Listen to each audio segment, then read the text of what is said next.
کیا ہم واقعی ترقی کی طرف بڑھ رہے ہیں یا ہم پھر سے زمانہ جاہلیت کی طرف لوٹ رہے ہیں؟ ایک دل دہلا دینے والے واقعے پر بات کریں گے جس نے نہ صرف ہمیں سوچنے پر مجبور کیا بلکہ انسانیت کے لیے سوالات بھی کھڑے کر دیے۔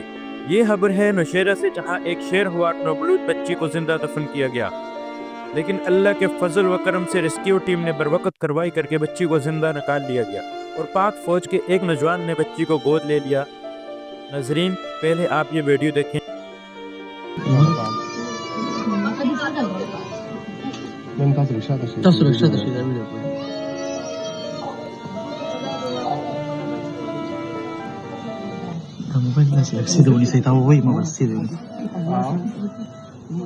اپنے ہاتھوں سے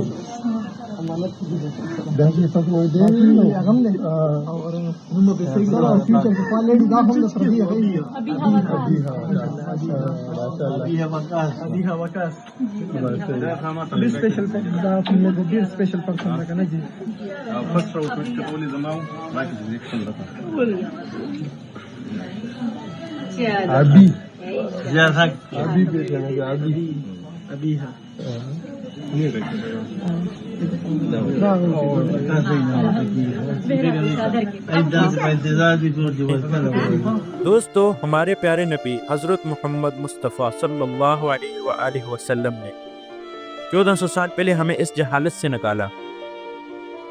قرآن مجید میں صاف الفاظ میں ارشاد، اور جب زندہ دفن ہونے والی لڑکی سے پوچھا جائے گا وہ کس گناہ کی وجہ سے دفن کی گئی۔ ہمارے پیارے نبی حضرت محمد مصطفیٰ صلی اللہ علیہ وآلہ وسلم نے کس طرح آ کے ہمیں اپنے بیٹیوں سے محبت کرنا سکھائی۔ آئیے سنتے ہیں مفتی طارق مسعود صاحب سے۔ عرب میں لڑکیوں کو، بیٹیوں کو زندہ دفن کرنے کا معمول تھا، اتنی شدید نفرت بیٹیوں سے۔ آپ صلی اللہ علیہ وسلم نے اپنی بیٹی سے کیسے محبت کر کے دکھائی۔ بیٹی کی جو بیٹی ہوتی ہے وہ تو اور دور کا رشتہ ہو جاتا ہے نا۔ حدیث میں ہے، صحیح مسلم کی حدیث، صحابہ کرام کہتے ہیں کہ ہم ظہر کی نماز میں آپ صلی اللہ علیہ وسلم کا انتظار کر رہے تھے کہ امام کائنات آئیں گے اور مسجد میں نماز پڑھائیں گے۔ عجیب منظر دیکھا، آپ صلی اللہ علیہ وسلم اپنی نواسی کو کندھے مبارک پہ اٹھا کے مسجد میں لا رہے ہیں۔ اس میں حکمت کیا تھی وہ میں ابھی بتاتا ہوں آپ کو۔ صحابہ حیران، بھائی امام اپنی 2 سال کی نواسی اسے کندھے مبارک پہ بٹھا کے مسجد میں آ رہے ہیں۔ چلو صحابہ نے سوچا کہ ابھی رکھ دیں گے، لیکن اقامت ہوئی اور آپ صلی اللہ علیہ وسلم نے اس بچی کو کندھے پہ بٹھائے ہوئے ہی تکبیر تحریمہ کہی اور نیت باندھ لی۔ یہ اور حیرانگی کی بات، کیسی محبت کا اظہار کر رہے ہیں، کس کے ساتھ؟ اپنی نواسی کے ساتھ۔ پھر جب نبی رکوع میں گئے ہیں تو بچی کو کندھے سے اٹھا کے نیچے رکھا، گر نہ جائے۔ سجدے سے جب اٹھے ہیں دوبارہ اٹھا کے کندھے میں بٹھا لیے۔ 4 رکعتیں آپ صلی اللہ علیہ وسلم نے اس طرح سے پڑھی ہیں۔ اب شارحین حیران ہیں کہ جو کام نبی نے پوری زندگی نہیں کیا وہ اس دفعہ کیوں کیا؟ تو علماء لکھتے ہیں عرب کے دل سے بیٹی کی نفرت نکالنے کے لیے۔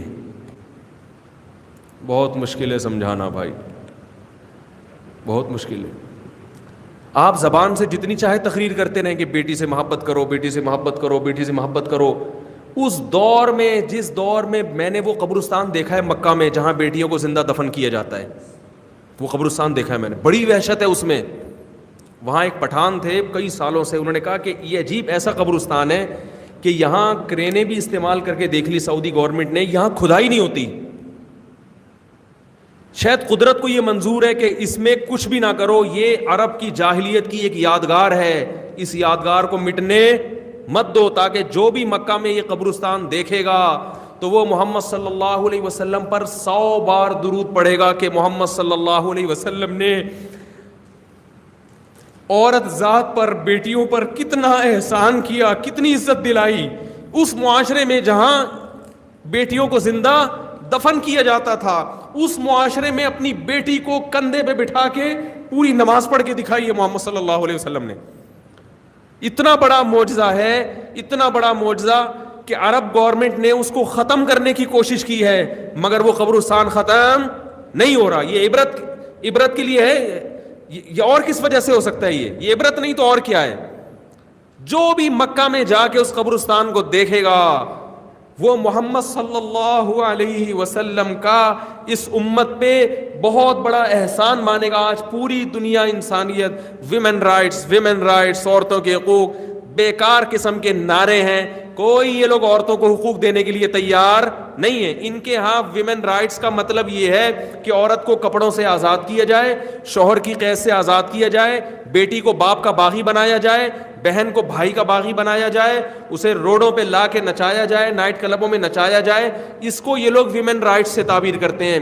بیٹیوں کی محبت، بہنوں کی محبت، بیوی سے محبت، اس کی وراثت، ان چیزوں کو یہ لوگ رائٹس میں شامل نہیں کرتے. عورت کے حقیقت میں جو حقوق دیے ہیں صرف محمد صلی اللہ علیہ وسلم نے دیے ہیں، اور اس دور میں دیے ہیں جس دور میں عورت کے حق کی بات کرنا یہ زہر پینے کے مترادف تھا. تو جس نے یہ معجزہ دیکھنا وہ آج بھی جا کے دیکھ سکتا ہے. وہ تو بتاؤ ایسے اخلاق عالی اس دور میں کہ اپنی بیٹی کو کندھے پہ بٹھا کے نماز پڑھا رہے ہیں دنیا کو بتانے کے لیے کہ بیٹیوں کو ایسے عزت دی جاتی ہے، اس طرح سے ان سے محبت کی جاتی ہے. اور عجیب بات بتاؤں، اس کے اثرات 1400 سال کے بعد عرب میں آج بھی موجود ہیں. دوستو، ہمیں زمانے کی ان جہالتوں کے خلاف متحد ہونا ہوگا اور ہر معصوم جان کی حفاظت کرنی ہوگی.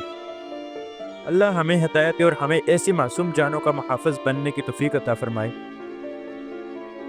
ویڈیو پسند آئے تو اسے لائک کریں، شیئر کریں اور کمنٹس میں اپنی رائے ضرور دیں.